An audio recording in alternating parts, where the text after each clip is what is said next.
Thank you so much for watching myself Manpreet and you are watching your favorite channel. In this video according to student demand, student की बात करें तो आज हम जो बात करने वाले हैं वो करने वाले हैं रीडिंग के बारे में। मैंने पहले आज से एक दो दिन पहले वीडियो बनाई थी रीडिंग की and fill up the blanks की, तो आपने बहुत ज़्यादा सपोर्ट की, बहुत ज़्यादा प्यार दिया एंड स्टूडेंट्स ने कमेंट भी बहुत अच्छे करे कि सर बहुत कुछ सीखने को मिला, बहुत कुछ समझने को मिला जो हमें कभी भी इंस्टीट्यूट्स में नहीं मिलता। ऐसे कमेंट देखने को मिले, स्टूडेंट्स कहते हैं कि सर हम 5-5 हज़ार रुपया देते हैं, हम 6-6 हज़ार रुपया, 9-9 हज़ार रुपया हम इंस्टीट्यूट में देते हैं, बट वहाँ पर हमें कभी भी इस वे के साथ कभी भी स्टडी नहीं करवाई गई। जस्ट हमें आते हैं, प्रिंट आउट करी हुई रीडिंग हमें पकड़ा देते हैं, पकड़ाने के बाद हम उसको फाइंड आउट करते रहते हैं क्वेश्चन, और कभी ना कभी वो भी बाय मिस्टेक वो कभी ना कभी हमारे साथ 1-2 क्वेश्चन की डिस्कशन करवा देते हैं। मोस्टली क्या होता है, डिस्कशन कभी करवाते ही नहीं है। तो फिर भाई मैं आपसे पूछना चाहता हूँ कि आप अपने पेरेंट्स का पैसा वेस्ट क्यों करते हो? आप 5,000 क्यों देते हो, 6,000 क्यों देते हो, 9-9 हज़ार रुपया फीस क्यों भरते हो? ये तो आपकी फ़ीस है, आपके कपड़ों का खर्चा, फिर आपके बस किराए का खर्चा, फिर आपके ऑयल का खर्चा, तेल का खर्चा क्यों देते हो? जब आपके पास बिल्कुल फ्री ऑफ कॉस्ट बिना कोई पैसा लिए चैनल्स हैं, आइलेस वाला इंडिया है आपकी डिस्कशन करवा रहा है, और आपको एक चीज़ अच्छे से पता है, रीडिंग करवाते टाइम माइंड की 0% एनर्जी उठ जाती है, ख़त्म हो जाता है माइंड को। एनर्जी बहुत ज़्यादा लगती है रीडिंग करने में, और रीडिंग समझाने में उससे डबल एनर्जी लगती है।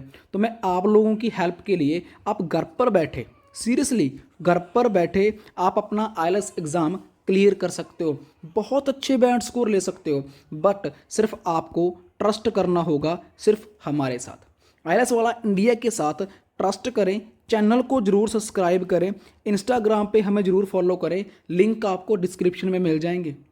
चैनल को सब्सक्राइब करोगे, डे टू डे बिना कोई पैसा लिए 5,000, 6,000, 9,000 आपको फ्री ऑफ कॉस्ट मैं स्टडी करवाऊँगा, फ्री ऑफ कॉस्ट मैं आपको पढ़ाऊँगा भी ऐसा कि आपके स्कोर भी आएंगे, ये भी गारंटी है। दूसरा, देना उस भगवान ने है, बिकॉज मैं उस भगवान में बहुत ज़्यादा विश्वास करता हूँ, बट अपनी तरफ से मैं 100% दूंगा, ये मेरा आपसे प्रॉमिस है। आप किसी भी स्कूल से पढ़े हो, रीडिंग में ज़्यादा प्रॉब्लम आ रही है, स्कोर 100% आएगा। फॉलो करना टिप्स एंड ट्रिक्स को। आज हमारी क्लास है MCQ के ऊपर।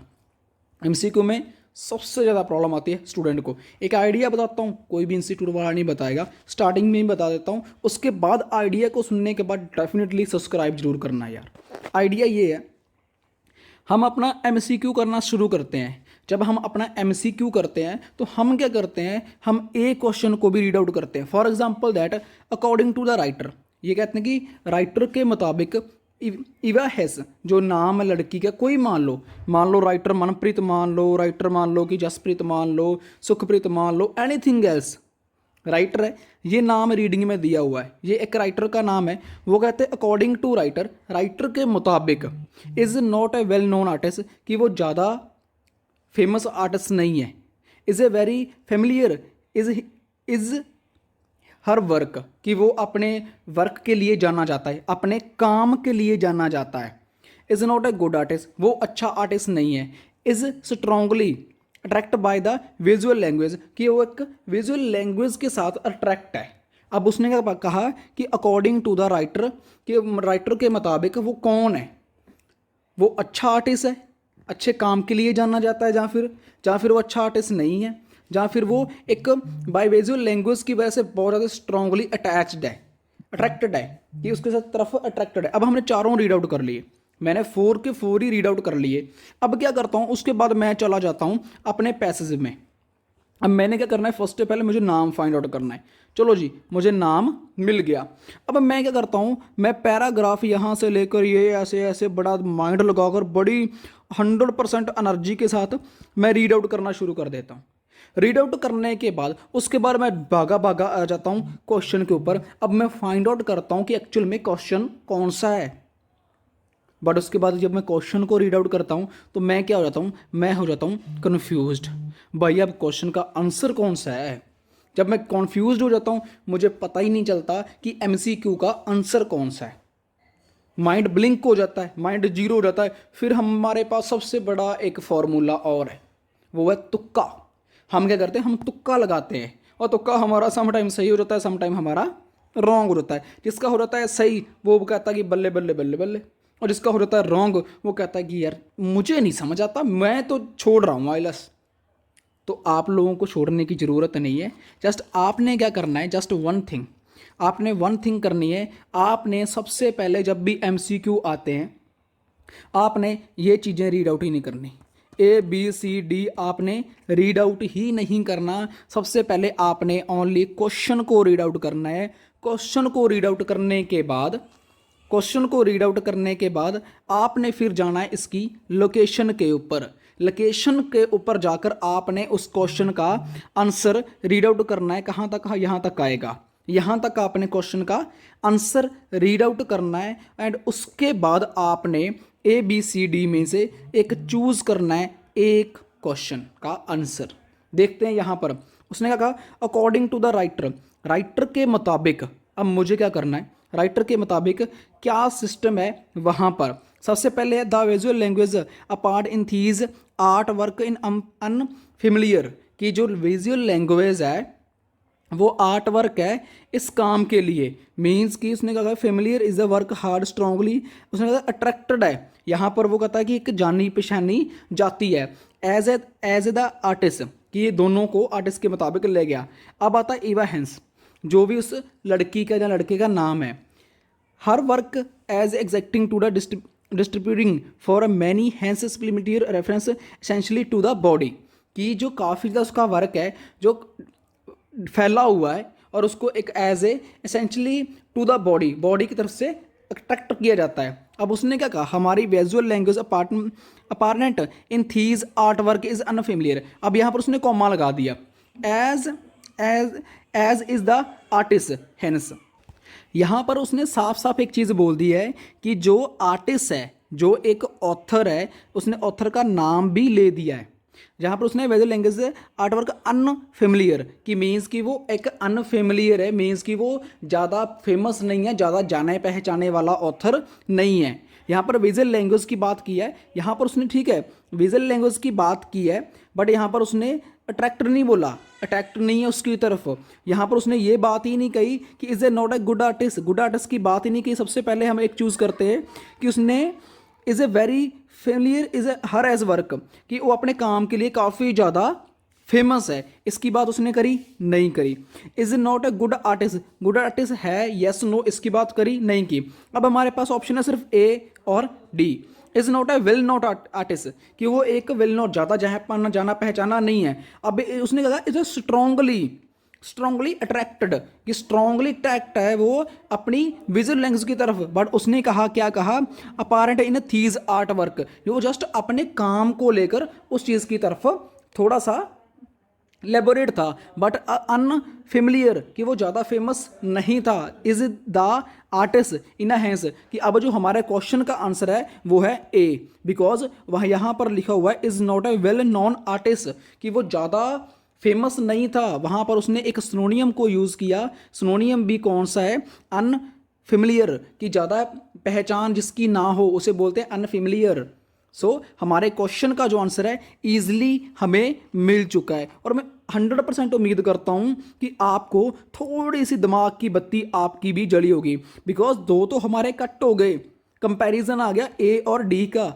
यहाँ पर उसने सिर्फ इतने वर्ड यूज़ करे, visual language, but strongly attracted नहीं यूज़ करा। उसने जस्ट बताया है कि उस लैंग्वेज का उसके वर्क के साथ क्या कंपैरिजन था, बट अननोन है वो पब्लिक के लिए। तो हमारे क्वेश्चन का आंसर क्या हुआ, हमारे क्वेश्चन का आंसर है वो क्या है राजे, हमारे A, हमारा राइट क्वेश्चन है A, कि वो पब्लिक के लिए जाना पहचाने वाला नहीं था। Next one is that the writer concludes that, कि मतलब कि कंक्लूड क्या करता है, उसका ओपिनियन क्या है, उसका कंक्लूजन क्या है।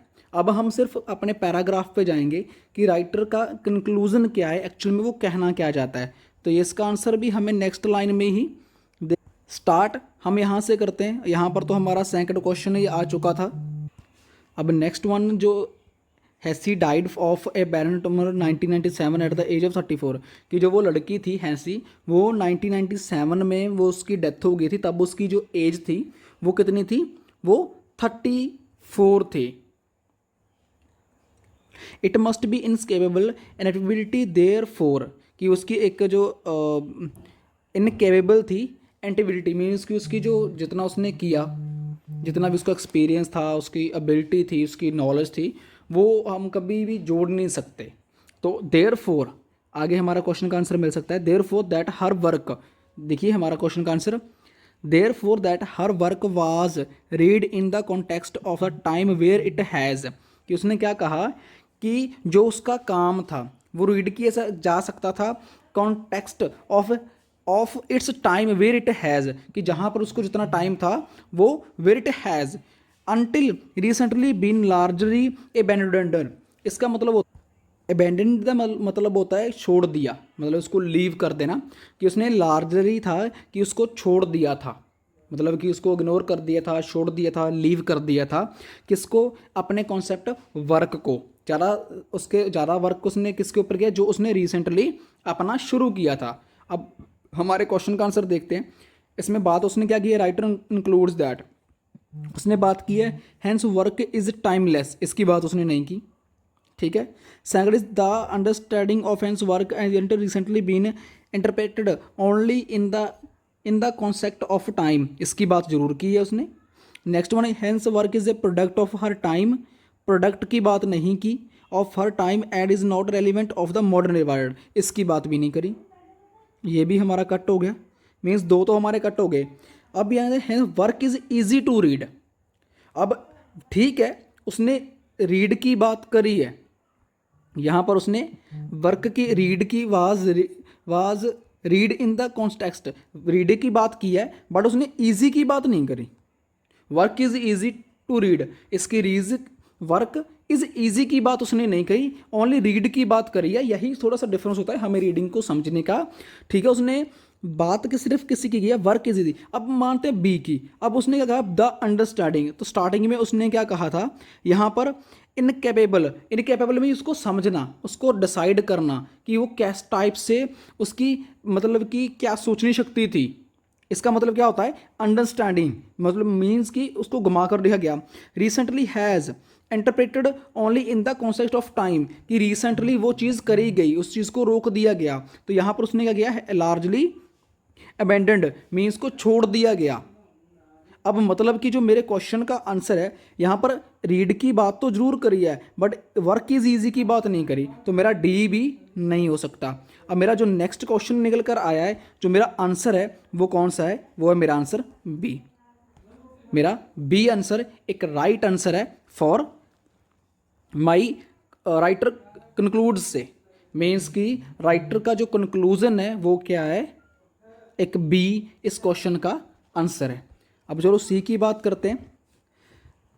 The writer thinks that it is dash to define Hans work, means की राइटर कहता है कि एक डिफाइन करना है, किसका वर्क करना है, उस लड़की का जो डाइड मर चुकी है। Not difficult, essential, not important, not easy.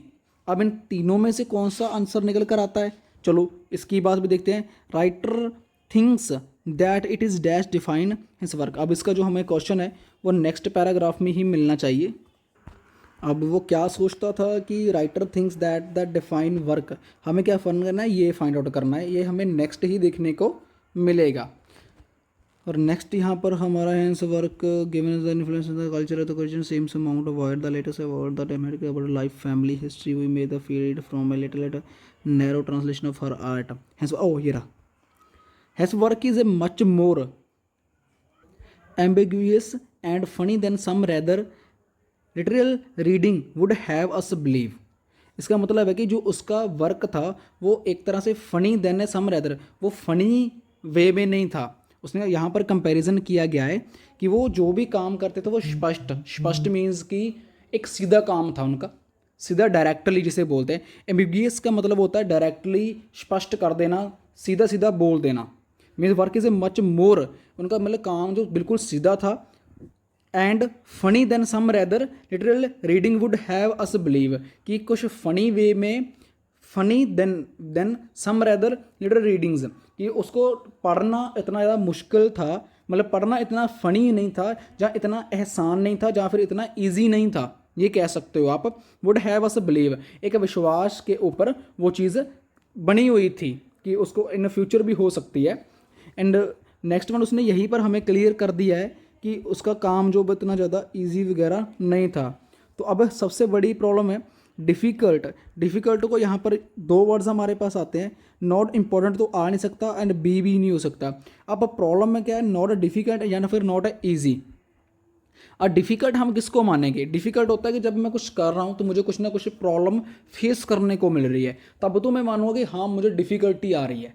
For example that, अगर ईजी की बात करें, डिफ़िकल्ट और ईजी में काफ़ी ज़्यादा एक डिफरेंस है। अगर डिफ़िकल्ट को मैं आपको पहले रिसेंटली बोला है कि काफ़ी ज़्यादा डिफ़िकल्ट, अगर मैं बोलूँ कि पहाड़ से मुझे कूदना है तो मैं कहता हूँ कि नहीं यार मेरे लिए ये बहुत डिफ़िकल्ट टास्क है, मैं इसको नहीं कर सकता। सेकंड इज, एक और पर्सन खड़ा है, वो एक बार ये चीज़ सोचता है कि नॉट ए ईजी, बट ये एक ईजी टास्क नहीं है, but I have to do, but मुझे ये करना होगा। अब एक बंदा कह रहा है कि डिफिकल्ट टास्क है मेरे लिए तो मैं नहीं कर सकता, वो लीव कर देता है, वो गिव अप कर देता है। सेकंड इज, वो कहता है कि not a easy but I will do it, कि मैं इसको करूँगा बट ये ईजी नहीं है। तो सेम उसने ये बात भी यहाँ पर कंपैरिजन में हमें बोल दी गई है कि not and funny then some rather, कि हाँ ठीक है फनी था बट एक क्लियर कट था, बट जो ईजी नहीं था, एक हमें विश्वास के ऊपर ही वो चीज़ क्लियर होती है। तो इसका जो रियलिटी में आंसर है वो डिफ़िकल्ट को छोड़कर according to me not a difficult, तो इसका आंसर नहीं आएगा, इसका आंसर आएगा डी, कि वो एक ईजी नहीं था। और उम्मीद करता हूँ सेम ये चीज़ें हैं आपको समझ में आ रही होगी। शायद थोड़ा बहुत मुझे भी समझाने में प्रॉब्लम आ सकती है, please don't mind and believe रखें, क्योंकि रीडिंग है, आपको पता है कोई भी भगवान नहीं है यहाँ पर, ठीक है, मैं भी आपकी तरह एक ह्यूमन बीइंग हूँ, बट ट्राई टू वेल, मैं आपको एक एक चीज़ समझाने की कोशिश कर रहा हूँ। और मेक श्योर दैट आपने सब्सक्राइब कर दिया होगा हमारे चैनल को, और कल भी हम सेम और भी अच्छे तरीके से वीडियो लेकर आएंगे, तो सब्सक्राइब जरूर करें। Thank you so much, keep supporting, keep love, God bless you everyone.